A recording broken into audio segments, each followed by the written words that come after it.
morning to everyone. In the previous class, we discussed about what is meant by shear force and bending moment. So let us see the various types of the beams. Depending upon the supports provided to a structural member, they are classified as one is the cantilever beam. So graphically, one of its end is fixed. Say this is a beam. As we know that a structural member is subjected to a transverse loads, then the structural member is called as a beam. So it is subjected to a transverse loads. It means the line of action of a force perpendicular to the action. This is the line of action of force. This is the axis. Alright. So one of its end is fixed. If a structural member is made up of in such a way that particularly a beam is made up of in such a way that such kind of beam is called as a cantilever beam. As we said just now, depending upon the supports provided or depending upon the supports, the beams are classified. First one is the cantilever. Coming to the second one is the simply supported beam. Here, so as we know that this is the beam, right? It may be subjected to a number of loads transversely. Here, one of its end is supported with the roller support. This is the roller support. This is the roller support. The other end is hinge. The other end is hinge. This is hinge support. So, simply a beam is supported by two supports. As one is the roller support, second one is the hinge support. Such kind of beam is called as a simply supported beam. So then go for the overhanging beam. So we know the simply supported beam, alright? As we know that one of its end is supported with the roller support as usually. The other end is supported with the hinge. I think that up to now it is similar to that of the simply supported beam. Just I would like to show the overhanging beam. Simply any one of its end is extended or either sides of the supports is extended. So which is represented with red color. So whenever a beam is made up of in such a way that or supports provided in such a way that, then the beam is called as a overhanging beam. Simply, so up to yellow color, that is simply supported beam. Whenever the beam is extended on either sides of the supports, such type of beam is called as a overhanging beam. So let us see the next one is the fixed beam. So the fixed beam is, so this is the beam, alright. So one of its end is fixed already in case of the cantilever beam. Here other end is also fixed with the fixed. Such kind of beam is called as fixed beam. This is the next case. Coming to the fifth one is the continuous beam. So as we know that this is a simply supported beam. So look like, so instead of that, simply this beam is supported by more than two supports. That may be either with the roller supports or hinge supports, whatever it may be. So if it is supported by more than two supports, such kind of beam is called as continuous beams. Regularly we observe such kind of the beams in our daily life practically. So last one is the shear force and bending moment. So as we know that shear force is the unbalanced vertical forces particularly in beams. Whenever certain amount of the forces in vertically no doubt about there is a movement which produces the bending movement. We have to calculate the unbalanced forces existing in the any kind of the beam, whatever the supports provided to the beams. So there is a chance or possible to exist the shear force and bending moment. So before going to build or construct such kind of beams as you required, we have to calculate the shear force and bending moment. As we know that, so the bending moment, the excessive bending moment may cause to fail the beam. So the shear force results the unbalanced forces, which results the vibrations also. That's why before going to construct or build any kind of the either machines or the constructions such kind of the beams, we have to calculate shear force and bending moment. Finally, we know that a shear force is unbalanced vertical forces existing in the system or the beams or mechanical components. The bending moment is also simply that is the moment produced by the forces. If it is excess of the bending moment involved in any kind of the beam, which results the failure of the beam. That's why we have to study or calculate the shear force and bending moment for any kind of the beams. Let us see the practically. So the cantilever beam, it is the best example for the cantilever beam. Here this is a one structure which is built for the railway tracks convenience. For that, one of its end, this is the fixed end. Here this is the fixed end. Am I right? So as we know that this is the fixed end. So this is the beam. If you observe that a man is standing, the weight of the man is vertically downward. So simply it is a beam. One of its end is fixed. So graphically I would like to represent such kind of the beam. Say this is the beam. So one of its end is fixed. Just I would like, this is the fixed end. This is the fixed end. So here the other end, say this is the end A, this is the end B. The other end is end B is called as free end. This is the free end. This terminology is very important while solving the problem.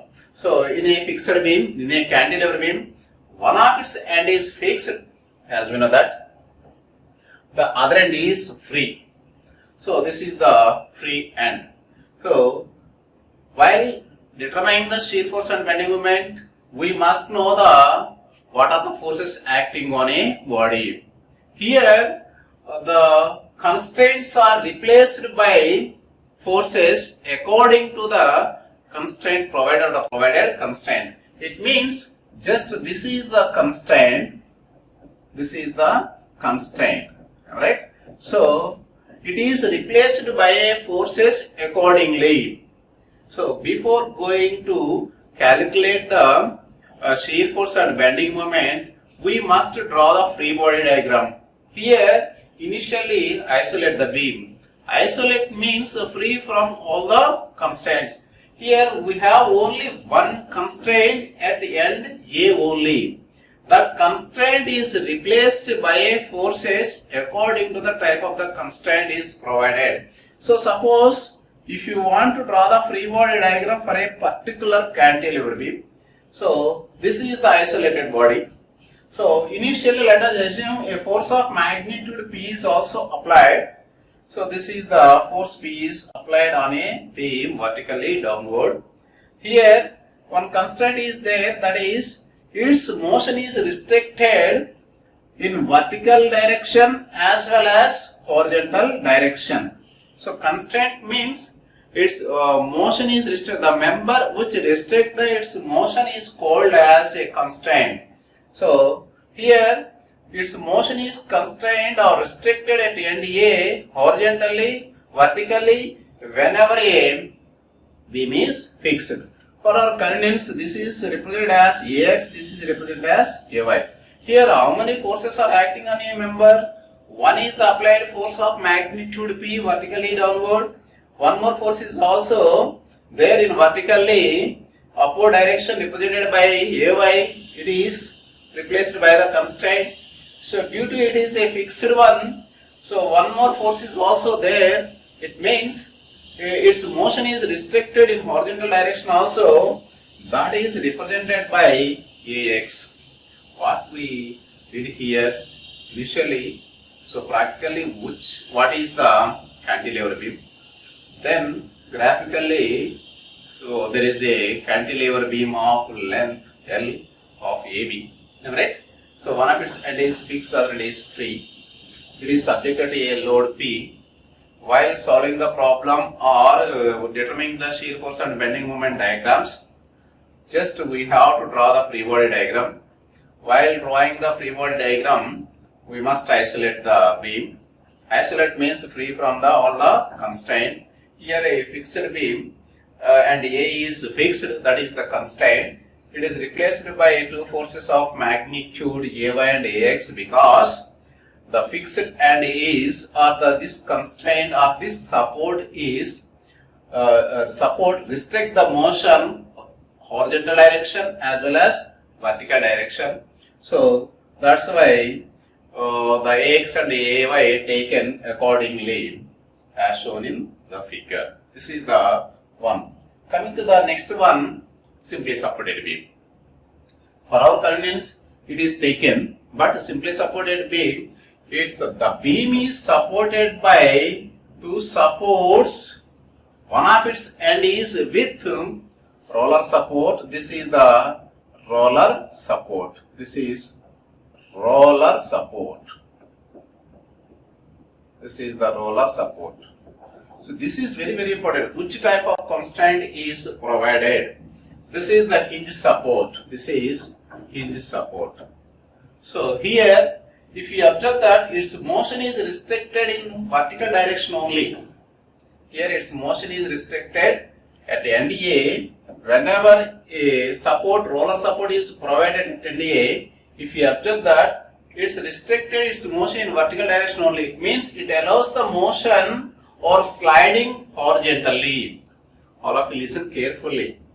So whenever a member is supported by a roller support, it's the beam motion is restricted in vertical direction only. It means it allows the motion at the end A sliding or horizontally. Whenever there is no restriction in any direction, it means so there is no reaction force exerted by the support on the beam. Coming to the next case, here this is a hinge support. If you observe the support, if you provide the support or hinge support, it restricts the motion in vertical direction as well as the horizontal direction also. It means if you observe the motion of a body at the end B, it doesn't allow the motion horizontally as well as vertically. It means it is restricted. So for our convenience, just I would like to draw the free body diagram. So as we know that at the end A, its motion is restricted in vertically direction. So that is replaced by a force of magnitude RAY, for example. Similarly, at the end B is also its motion is restricted in vertical direction, that may be represented RBY. In addition to that, its motion is restricted in horizontal direction also. It means it doesn't allow the motion either towards right or left horizontally. So particularly it's represented by RBX.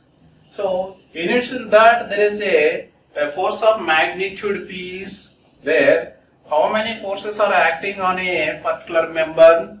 So one is the applied force, second one is the RAY, third one is the RBY, fourth one the RBX. While calculating the shear force and bending moment, and further represent graphically, we must know the what are the forces acting on a body. So this is for the simply supported beam. Coming to the next, overhanging beam. So it is the practical one. So this is one support. This is also one more support.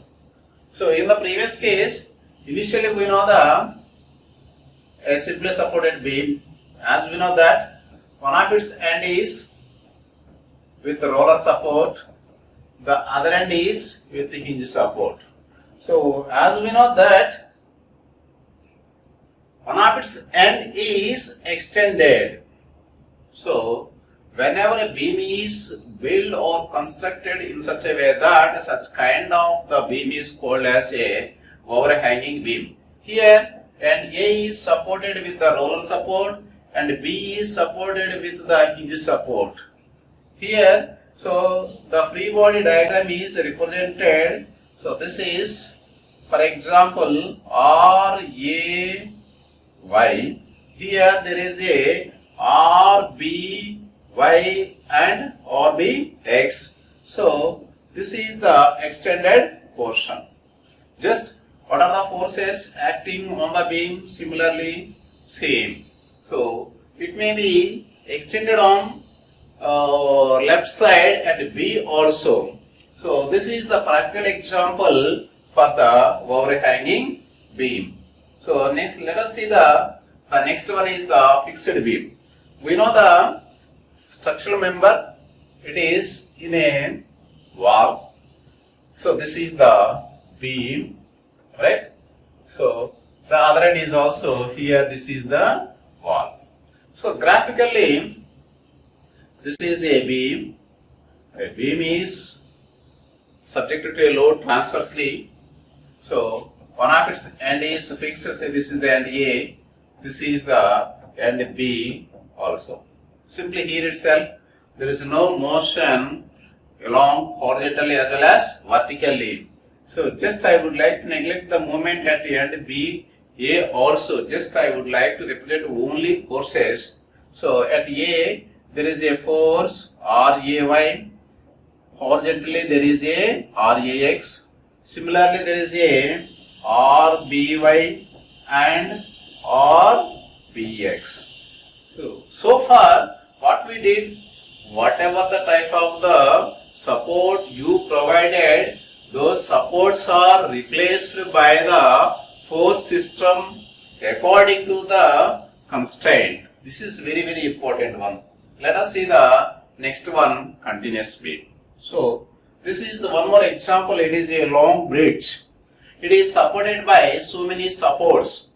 So this is a beam, right?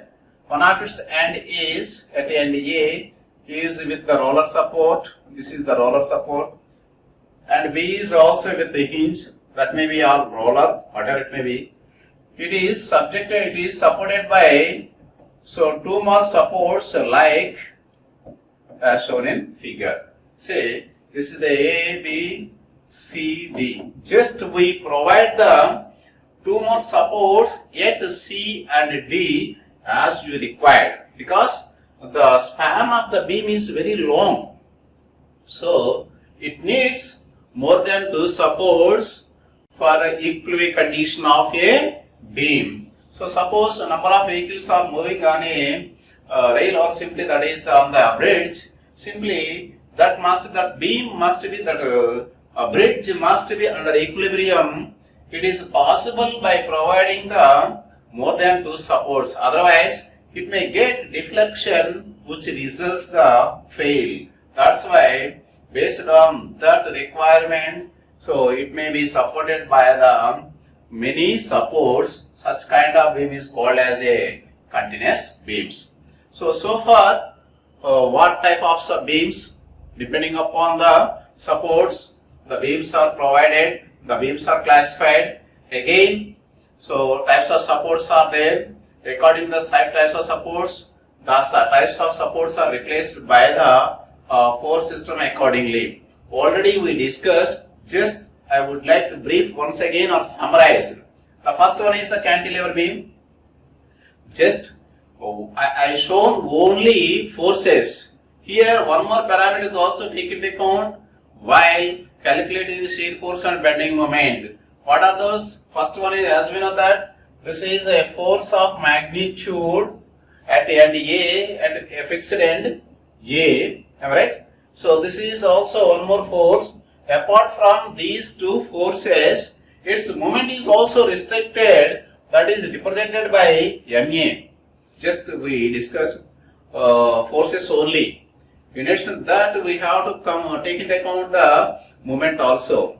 So the direction is also very important one. So for equilibrium condition, whenever a force is applied at free end, simply that always tends to bend. For equilibrium condition, so this is in a clockwise direction, which must be in a counterclockwise direction. So the reaction must be in counterclockwise direction at a particular point. Second one is the pin. As we know that this is the pin. So simply there is no moment here, only forces. Second one is the roller. It means its motion is restricted in vertical direction only. That's why a force of magnitude AY is only represented. Next one is the link. It is at an angle with the horizontal. So this is the reaction force that may be resolved horizontal as well as vertically if it is need. Finally, this is also similar to that of the roller support. That constant is replaced by a force of magnitude according to the support. So this is very important one, types of the loads. So while determining the shear force and bending moment, that may be subjected to any kind of the force system. Of course, that is transverse, no doubt at all.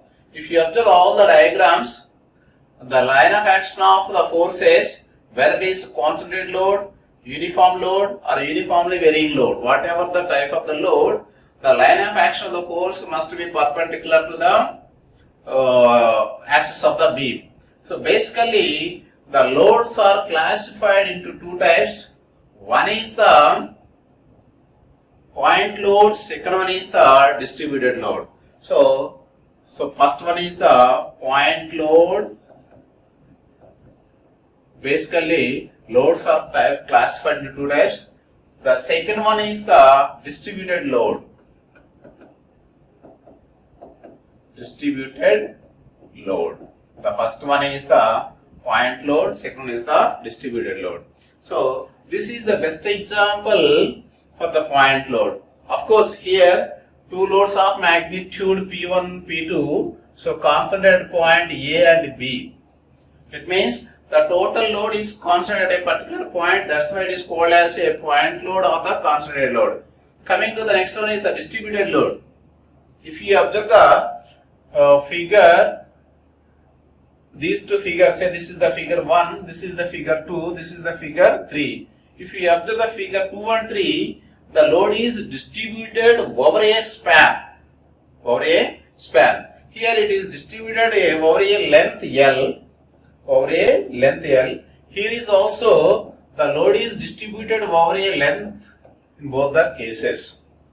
So one is the load is distributed uniformly throughout the length, that is from A to B. Here whatever the rate of the load at end A, same at end B also. Simply the load is distributed over a length of the span.